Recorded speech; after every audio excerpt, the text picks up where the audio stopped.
Alors que Bernard Arnault, Xavier Niel ou les Bettencourt font la couverture des magazines, Patrick, Gérard, Arnault ou Vianney-Mullier, eux, cultivent l'ombre. La famille Mullier. La famille Mullier. Ce sont les Mulliers. Pourtant, chaque semaine, 6 millions de Français poussent sans le savoir la porte d'un magasin de l'Empire Mullier. Auchan, Decathlon, Leroy Merlin, Noroto, Boulanger, Saint-Maclou, Kiabi, Jules, Cultura, Flunch, on estime que 10% de toutes les dépenses des Français finissent dans les poches des 1500 héritiers de la dynastie Mullier. Une dynastie liée par le sang, la religion, l'argent et les contrats. Alors comment une modeste famille catholique du Nord a-t-elle bâti le groupe non coté le plus puissant de notre pays? Laissez-moi vous conter l'histoire de la galaxie Mullier.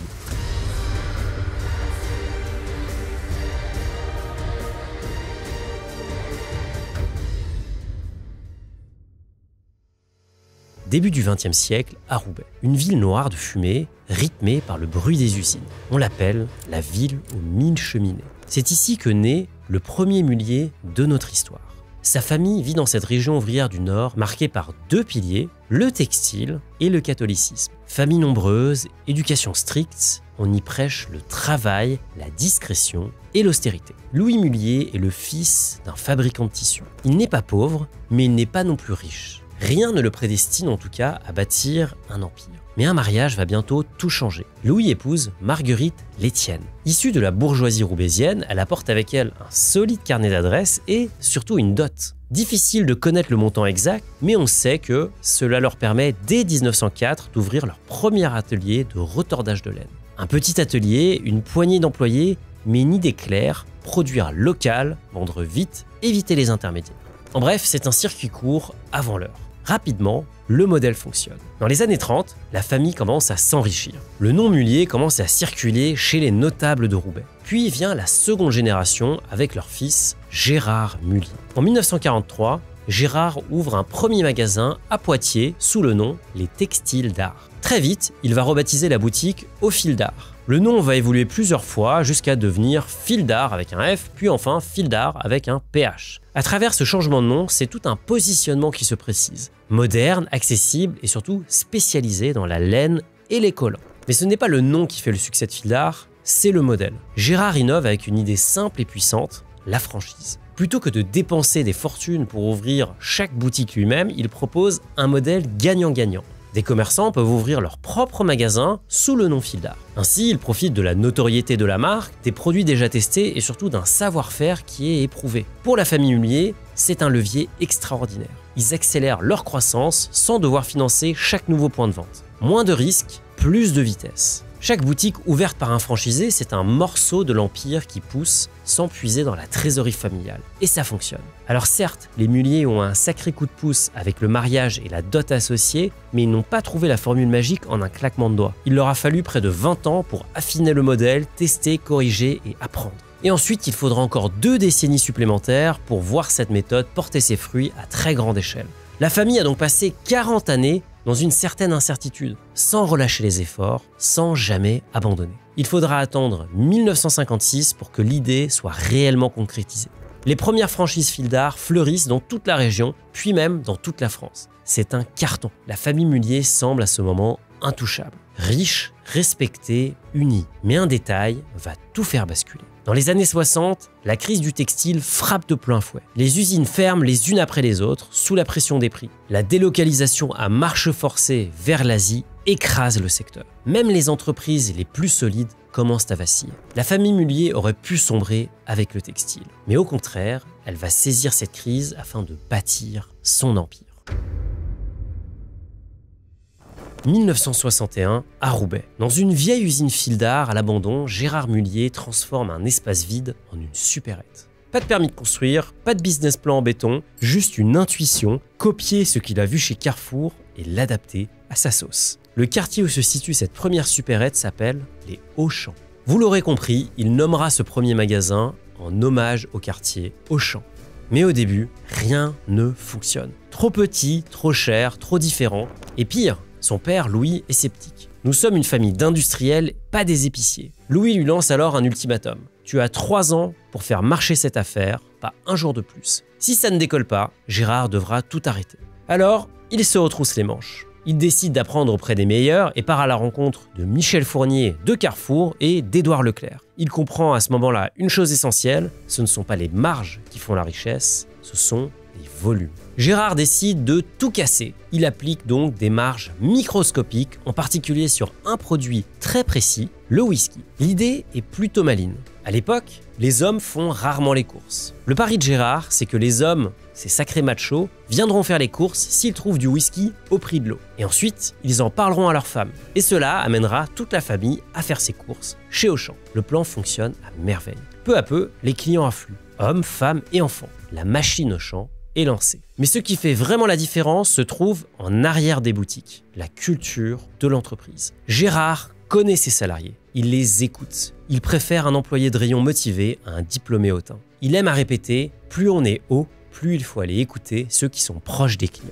L'ambiance chez Auchan est alors unique. Un salarié dira plus tard « on est piqué Auchan le matin et le soir ». En quelques années, la petite supérette devient un géant. Mais Gérard, lui, ne s'arrête pas là. Il a compris une chose, le modèle du discount fonctionne. Alors pourquoi se limiter à l'alimentaire ? Auchan, ce n'est que le début. La famille Mullier va inventer un modèle unique en France, un écosystème familial entièrement intégré. En 1967, Gérard Mullier ouvre son 3e Auchan à Anglo, près de Lille. Un supermarché planté au milieu d'un vaste terrain vide. Un jour, il observe les allées et venues sur le parking et il se pose une question très simple. Pourquoi se contenter de vendre de la nourriture alors que les clients sont déjà là, stationnés ? Gérard imagine alors un espace nouveau et unique. Un lieu où les gens viennent faire leurs courses, mais aussi manger un bout, acheter des vêtements et même réparer leur voiture. Tout ça sans jamais bouger de leur parking. Le concept est né et ça s'appelle la galerie marchande à la française. Un Auchan au centre et tout autour un écosystème d'enseignes complémentaires. Chez les Mullier, ça s'appelle la marche en escadre. Chaque Auchan attire les foules. Et tout autour, chaque boutique capte un morceau du temps et surtout du portefeuille des clients Auchan. La magie dans tout ça, c'est que toutes ces boutiques appartiennent à la famille. Afin de verrouiller le modèle, il crée alors une foncière nommée Citrus qui existe toujours. C'est elle qui possède les terrains, construit les bâtiments et gère les loyers. Chez les Auchan, tout est millimétré. Le parking est commun, moins de frais, plus de fluidité. Les enseignes sont choisies pour se compléter et non se concurrencer. Et surtout, chaque loyer versé revient à la famille. À partir de là, il suffit de dupliquer. Un terrain libre près d'un Auchan, un besoin repéré, un cousin motivé, une nouvelle enseigne voit le jour. Un par un, les piliers de la galaxie Mullier commencent à apparaître. En 1963, c'est le cousin Gonzague Mullier qui lance Saint-Maclou, une entreprise spécialisée dans la moquette et les tapis. Son idée, proposer des sols faciles à installer pour les familles qui emménagent dans des logements neufs. Puis, en 1970, c'est au tour d'Éric Derville, l'époux d'une cousine Mullier, de lancer Nord Auto. Son idée à lui, faire un centre auto tout en un. Vidange, pneus, batterie, tout ça sans rendez-vous et surtout avec des prix cassés. En 71, Gérard teste une autre intuition pour sa marche en escadre, faire rester les clients à midi. Il crée alors Flunch, la contraction de Fast Lunch. Un service simple, pas cher, installé directement dans une galerie d'Anglo. La même année, Fildar lance Pimki, une marque de prêt-à-porter féminin. Elle vise une clientèle jeune, moderne, citadine avec des collections renouvelées régulièrement. En 1976, c'est Michel Leclerc, un autre cousin, qui a son déclic. Ce Leclerc-là n'a aucun lien avec Michel Leclerc, le créateur des supermarchés éponymes. Le Michel Leclerc version Mullier, avec un Q donc, c'est un passionné de sport qui veut créer un grand magasin pour regrouper tous les équipements au même endroit. Il va appeler ça Décathlon, un clin d'œil aux 10 épreuves olympiques. Ce concept est tout simplement unique à l'époque, tout le sport est enfin accessible sous un même toit à des prix très faibles. En 1978, la famille s'attaque à l'habillement familial avec Kiabi. Des vêtements pas chers, bien présentés, pour habiller toute la famille sans exploser les budgets. Un an plus tard, en 1979, ils entrent dans le bricolage avec un rachat stratégique, Leroy Merlin. L'enseigne est alors à ses débuts et compte seulement 33 magasins. Aujourd'hui, c'est le géant que vous connaissez tous. En 1983, c'est l'électroménager qui y passe avec Boulanger. Le pari, installer les magasins en périphérie sur les mêmes terrains qu'Auchan pour créer du flux croisé entre les enseignes. En 1996, ils rachètent Camailleux Homme qu'ils vont rebaptiser Jules, une marque dédiée à la mode masculine avec un positionnement jeune et urbain.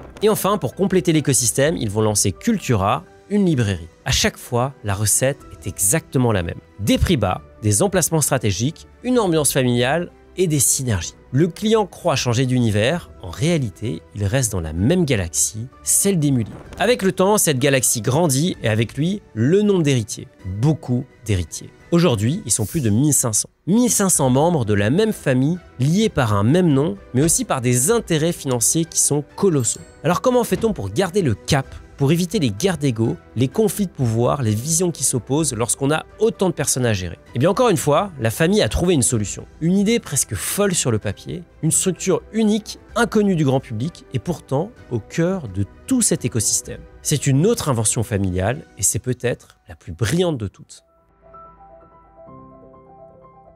C'est une invention discrète, mais sans elle, tout se serait probablement effondré. Créée en 1955, l'association familiale Mullier, l'AFM, n'est ni une simple holding, ni un club privé. Sa charte est directement inspirée, ni plus ni moins, de la doctrine sociale de l'Église. Cette doctrine a été formulée en 1891 par le pape Léon XIII qui défend une vision chrétienne du capitalisme, la propriété privée. Oui, mais orientée vers le bien commun, la dignité humaine et le partage. C'est une structure unique au monde, une sorte de mini-république familiale imaginée pour éviter ce que vivent tant de dynasties, l'implosion. À l'époque, la famille grandit très vite, les entreprises aussi. Il faut donc un système, un ciment. Alors, dans la station balnéaire d'Ostende, les Mullier signent un pacte, un serment, tout dans tout. Autrement dit, tout le monde possède tout, mais pas forcément dans les mêmes proportions. Le but, que chacun touche les fruits des entreprises, même s'il n'y travaille pas. Et surtout, éviter que l'un vende ses parts à l'extérieur. Dans l'AFM, aucun héritier ne détient directement Auchan, Decathlon ou Kiabi. Ils détiennent tous des parts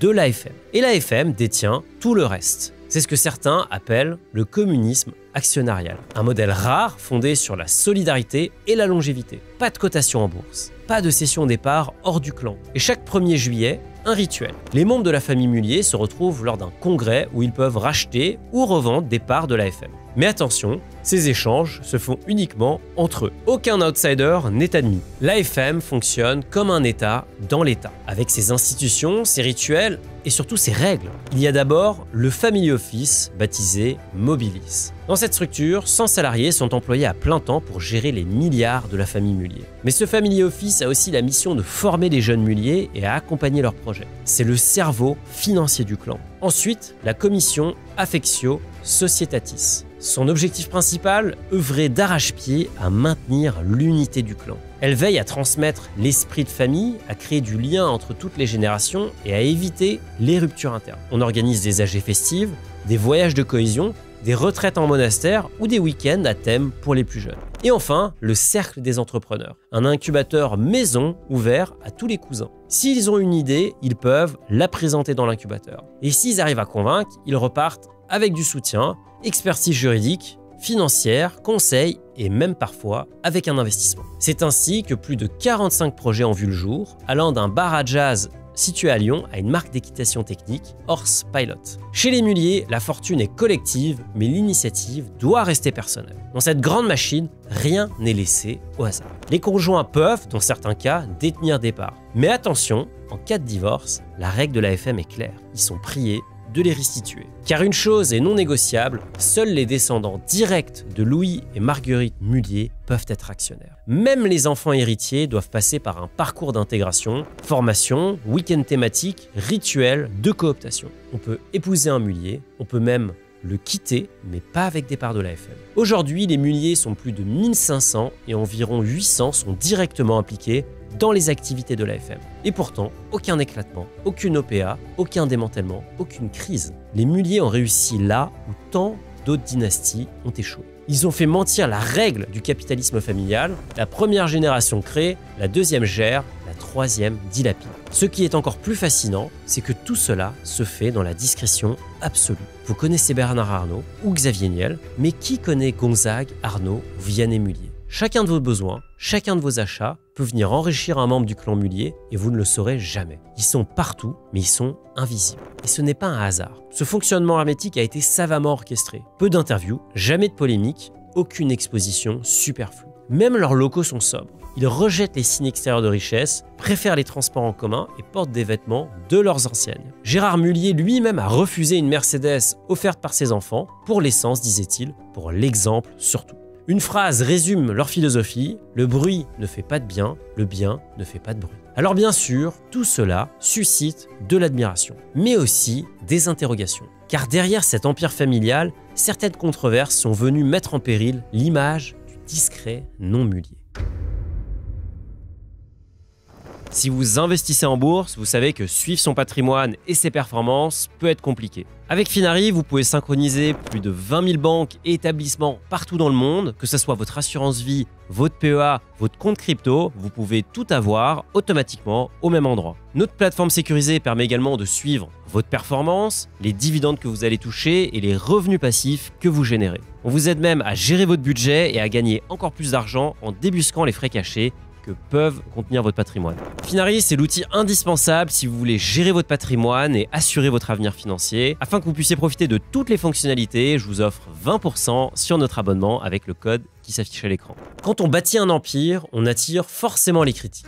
Et la galaxie Mullier n'y échappe pas. D'abord, il y a la discrétion. Trop de discrétion, selon certains. Rappelez-vous, 10% du commerce français est entre les mains d'une seule famille. Mais aucun contrôle public, aucune cotation en bourse, aucun compte publié. Et ça dérange. Ensuite, il y a les fameuses adresses. Beaucoup de mulliers vivent à Néchin, un petit village belge à quelques kilomètres de la frontière française. Une rue là-bas porte même un surnom, la rue des Mulliers. Coïncidence? Pas vraiment. La fiscalité en Belgique y est bien plus douce. Ajoutez à cela des holdings au Luxembourg, des prêts en interne sans intérêt. Officiellement, tout est légal, mais pour l'opinion publique, ça commence à faire beaucoup. Et puis, il y a eu l'affaire Alinéa. En 2020, en pleine crise du Covid, l'enseigne est en grande difficulté. Un plan social menace les 1000 emplois. 17 magasins doivent fermer. Grâce à un dispositif exceptionnel de l'État, 180 millions d'euros de dettes sont effacés. La famille Mullier remet 62 millions d'euros sur la table pour acheter l'entreprise.